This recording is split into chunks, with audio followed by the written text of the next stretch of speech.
feel me? That's what all this shit about anyway. Let me tell y'all something. On some real shit, I'm gonna keep that shit a buck for all my fans. I ain't really give a fuck about being no street nigga, no grown up. I ain't give a fuck about being no killer, cause I ain't no killer. I ain't give a fuck about being no killer, no robber. Only thing I wanted was money. A black Range Rover that could be involved in a shooting that happened on Lenox Avenue this evening. Police say someone pulled up in that SUV to a car at a gas station and opened fire. Alright, so this is KShordy, and allegedly this footage right here, he and his friends recorded right after the murder of No Face, the alleged murder. This guy right here, his name is Twofold, and he got arrested for murder, and this guy right here. And allegedly, this footage that I'm about to play you happened after the murder. And the murder occurred in the daytime. And you can hear some sirens in their footage. I don't know if they're close to the gas station where the murder occurred or not. All I know is pay attention to their body language, their energy level. And it seems like they're juiced up or geeked up because they just finished committing a murder. And this is allegedly. And like I said, you got to understand, when these guys catch a body or kill somebody, they're very excited. They party, they have fun. It's really like a celebration, like a holiday. And yeah, I'm not just talking about this just for the sake of talking about it. On the other end, we're going to get to the main point. But check this out. This is allegedly footage after he murdered a guy with his buddy. KShordy been dirty nice outside. I want to cap my name like Shorty don't be out of the roof.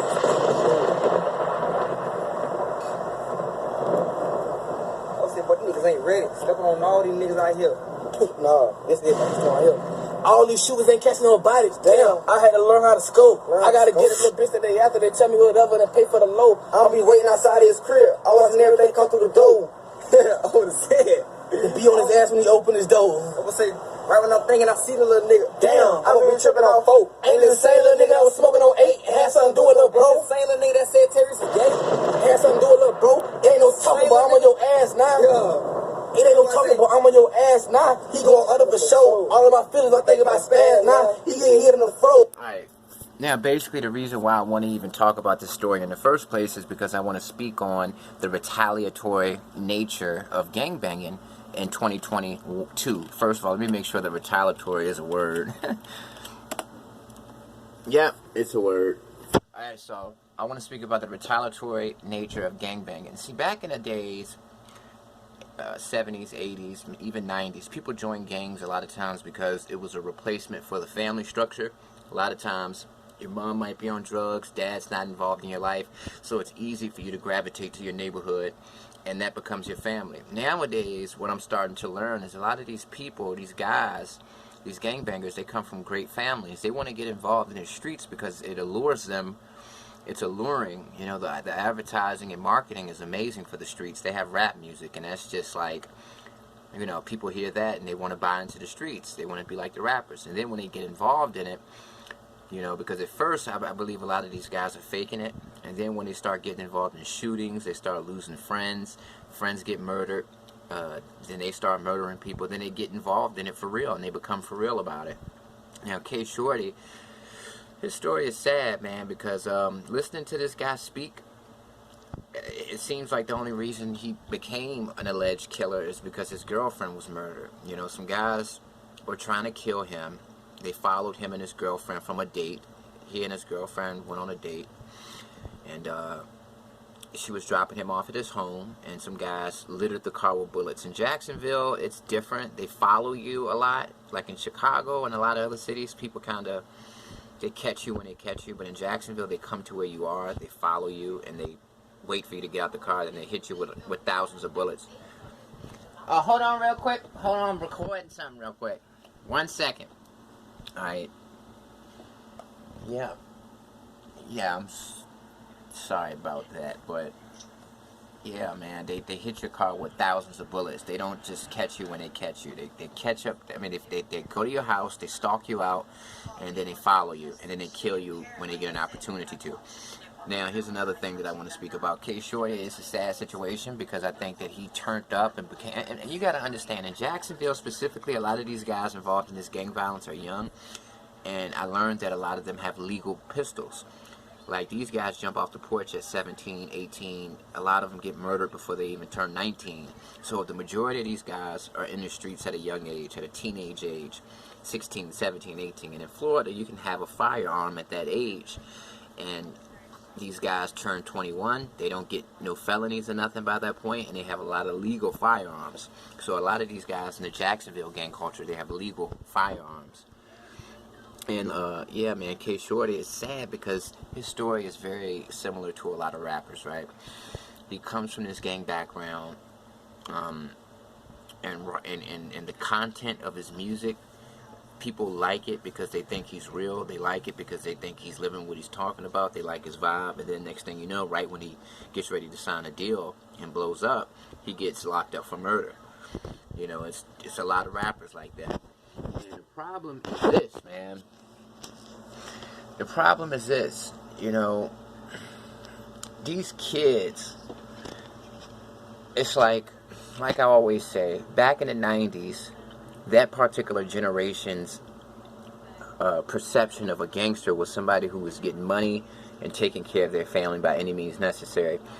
This current generation's perception or idea of what a gangster is a kid that looks like him. Somebody who's wearing foreign clothes, Balenciaga, Amiri, Alexander McQueen, Louis, Gucci, wearing these nice outfits, but is a stone cold killer. And yeah, you can see by the title of his song, it's called Dead N-Words. And unfortunately, this is the type of music that is dominant in rap, you know. This is what's dominating, drill music. And drill music is really just death culture, because drill means it's basically gangbangers rapping about their gang wars. And these guys are never ever going to make it because they're really living this lifestyle. They're really shooting people. They're really getting killed. And by the time they, you know, think about having a rap career, they're already too deep into the streets, and they end up falling victim to the streets, either prison or they die. And I think that it's sad, man, that the record labels are rewarding this kind of behavior, because it's sending the message that, you know, in order to be rich and famous and get out the hood, you've got to be lit. You know, your hood has to be lit. Your hood has to be so lit that it's viral on the internet. Everybody knows about your gang war. Everybody knows about how many bodies you're catching and who you're killing on the other side and all of that stuff. You know, it's like the rap game is set up right now for young black kids, young black males who come from a gang environment, who come from a gang, to sign a little deal, and then they get murdered, and then the record label benefits because their streams and their views go up, up, up. And the fans of rap, these young kids who like rap, they aren't fans of the verbal skills, the actual skills of the rapper. You know, they're not even really MCs anymore. They're into their story. They're into their autobiography. They can suck at rapping, but as long as they have an interesting gangster story and they're really about that life, they're going to be successful in rap. And it's just, you got to understand that rappers have a huge influence on the youth. So if you keep perpetuating this kind of stuff to the forefront of rap, everybody in the streets, because everybody looks up to rappers. When rappers start using different slang, people in the streets start using the different slang. Whatever the rappers wear, they wear. So basically, you can say that the rappers control the minds of the people who listen to them. And that's just undeniable. That's a straight Snapple fact. Rappers control people's minds. People who love rap, these kids, they are totally influenced by rappers in every single way. They talk like them, dress like them, they walk like them. They try to mimic them, if you ask me. Seems like they be in the mirror literally trying to mimic them. And rap is setting the tone for the streets, you know. And if the rap world is more violent and there's more murders and stuff like that in it, then the streets are going to be more violent with more murders. And you're going to have more people aspiring to be like KShordy, to be this, you know, fly killer or whatever. And it's just like, man, it's just, is this going to work?